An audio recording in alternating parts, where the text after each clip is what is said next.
That cracker box barking as the dash lights shimmy. Chicken coops closed as the bears are sleeping.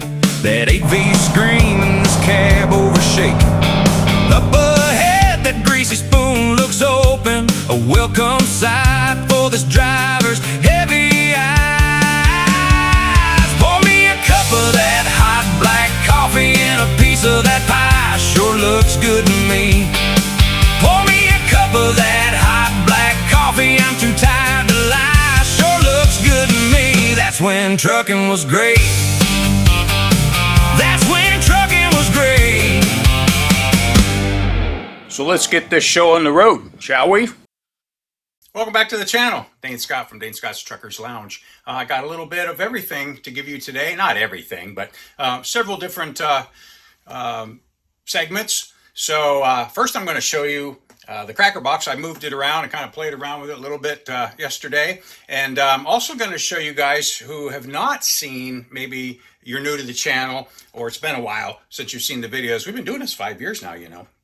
But the cracker box, the first one that I had that I restored, and then it subsequently got sold, I think a year and a half ago, because I needed to finish Grasshopper, the 66 KW, and we sell things to pay for things around here.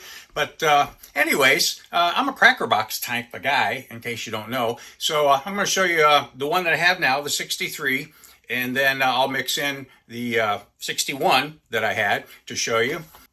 And I think I'm going to show you some excellent, what I think is some great footage from my plane ride home. It was from Arizona. I recently went to Arizona. I go there every year with my buddy Ray, right there. And we hang out and we go to all kinds of places to try to dig up old trucks and share them here on the channel. So all things come to an end, unfortunately, but the end was kind of nice. It was a really nice flight home. Beautiful, sun was out, puffy clouds. You could see Tucson and Phoenix and all that on the way back. So that was really cool. So I'm going to share a little bit of that with you. And we're also going to do a tribute to a trucker, a driver that was part of the doing it back in the day when trucking was great. And he recently passed, and the family wanted me to hold off for a little while on doing a tribute to him. So we're going to honor him and show you the interview I did with him. He had a killer W900 KW, and now his son has taken over, and it looks better than ever. But I'm going to share that original interview that we had with John. So I think you'll enjoy that.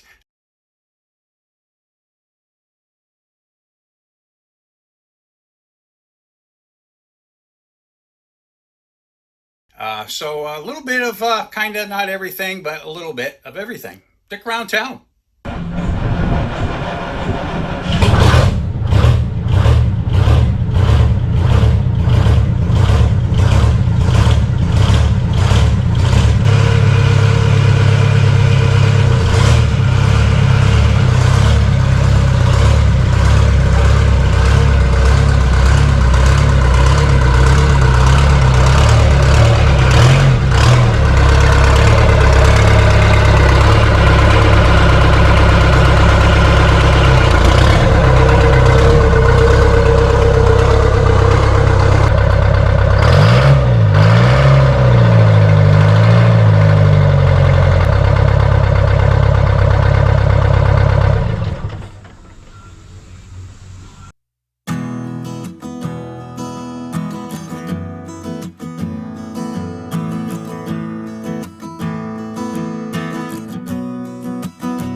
Can't wait to get that bad boy on the road.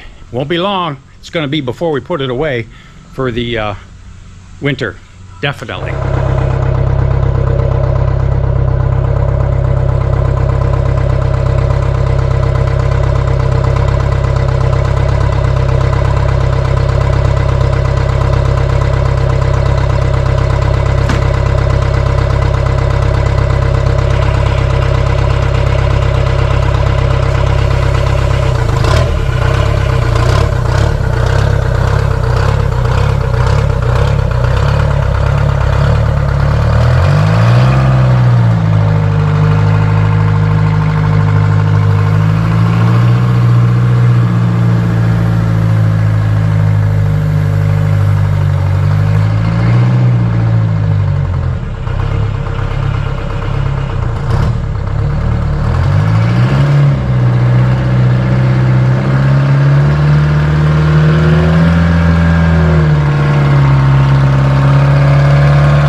This old school trucking episode is made possible by my sponsors, Four State Trucks, Grand Rock Exhaust Solutions, Lake City Paint, Warehouse 9000, online on Amazon, and also Hammer Down Coffee.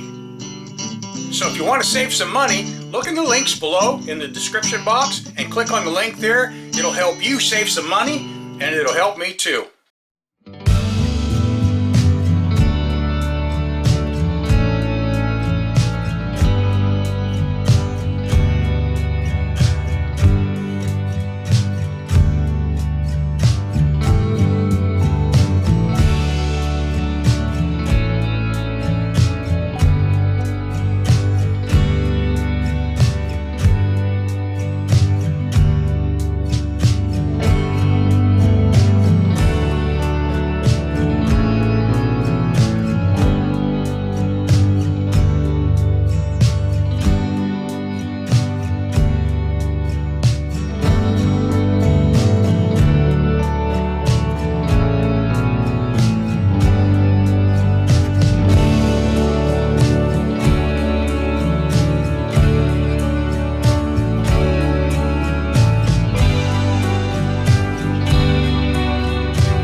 Hey, it's Dane Scott from Dane Scott's Truckers Lounge. We're talking to John about his, what year is this, John? 75 W900 KW. John, you bought this new, right? Glider kit. What's that? Bought it as a glider kit. Okay, as a glider kit. Yeah. All right. I had a 73 International that got wrecked, and I glided it out of that International. Okay. Rear ends, engine, and tranny. So what did you put in it? What was your... It was a small cam 350 out of the International. Big cams weren't out yet. Okay, yeah. I'm very familiar with the small cam 350. Well, yeah, I know you are. That's what's in the Pete. But you changed out the motor. You said put a little bigger motor in it. Well, big cam later on.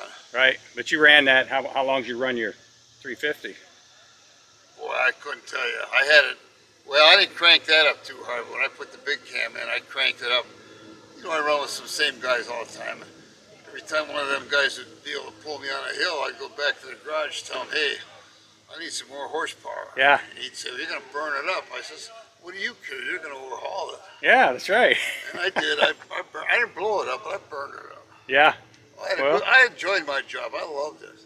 Yeah, this is beautiful. I'd go back and do it again. We talked about the guy that did all the artwork on here, John Torma, was a local guy that I actually know. He taught me some things about airbrush back when I was a kid. He was doing vans. That was the van craze. What year again did you say this was? 75. 75. Yeah. The mid to late 70s vans were off the hook, and he was doing them. He was turning them out. So I saw the owl on the back here, which was inspired by Rush album. But that's not why you put it up there. Why did you put it up there? Because it signifies what I was as a steel hauler sneaking around overweight all the time at night. Yeah, there you go, flying by night. Now Torma did the back, and he redid the stagecoaching on the side, but a guy in Detroit originally did it. He was the one that come up with it. Okay. His name was, well, I can't think of his name now. Yeah, it's been a while. He come up with that, and then after we redid the truck, we had it all repainted and gone over by Rocky's Auto Body in Hubbard, which guy does tremendous work. Right. And anyway, I took the picture into John. I said, I hate to ask you to do somebody else's work. I says, can you do the stagecoaching on the side? He says, yeah, I can do that. Sure, yeah. So he did that and the mural, I believe, at the same time. But he did the mural. He didn't touch that up. He Just the done stage. the mural. Yeah. I recognize his work, boy. He really. If you get close to that, the feathers on that owl are so fine. I know. That's why it just intrigued me when I used to go over and watch him do this stuff.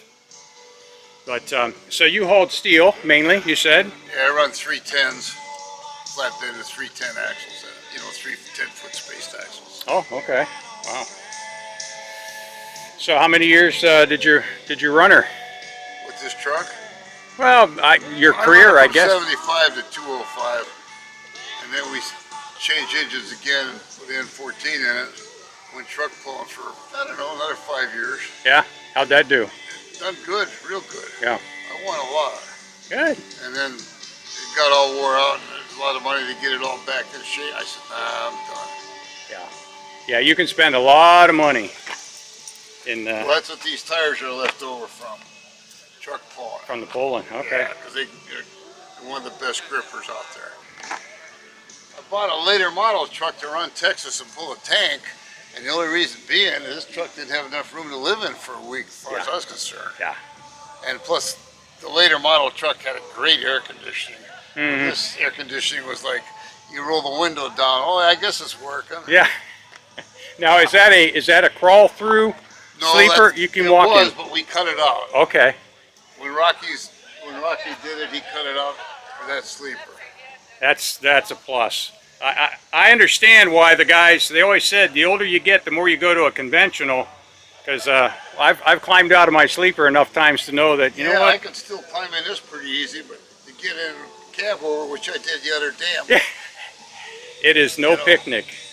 Yep. But I don't know if you can get a picture of the inside of the truck, but the dash is... I did, yeah. It's. You know, a lot of people have said, boy, they're amazed how I didn't punch a bunch of holes in the dash, you know what I mean? Right. No, I did get the interior of it. And very cool. no, it's been a good truck. Like I said, I enjoyed my job. I'd do it again. Yeah. Yeah, it's a whole different era, isn't it? Wish I could do it again. To me, that was the golden age there, trucking, the 70s, 60s, 70s, and early 80s. Yep. So did you always have the tanks painted, or was that something that came later? That's something I had that Rocky do when he redid the truck. Okay. 'Cause I don't like polishing. I hear you. A lot of times, the routes I run and everything, I couldn't find no polish guys in the truck stops, you know what I mean? Yep. So I says, just paint them. And I asked a stupid question. I says, well, how do you get the paint to stick on the tanks? He looked at me and said, same way I get it to stick on the body. I says, oh, okay. Yeah, well, hey, I probably would ask the same question. You just think it's not something that's normally done, Right. or was normally done. It is nowadays. It only had two tanks, this one and the one up front. And I run across a couple more tanks cheap. So I says, looks a hell of a lot better the way it is. Yeah. I left the front one up there. Yep. Yeah, a matter of fact, on mine, he ran a third tank. That was, 70s, as you know, the fuel shortage. He had one of the old GMC Astro square tanks that he mounted behind the cab on the frame. Ran that one first, and then the other two put the big 150-gallon ones on there. So, yeah, those were interesting times, I'm sure, going through the fuel crisis. Well, John, I'm gonna. Like I said, I had a good time. I like it. Good days, old school trucking days. Well, I appreciate you taking the time to talk to me, John. Well, that's okay. I Maybe- got too much time now.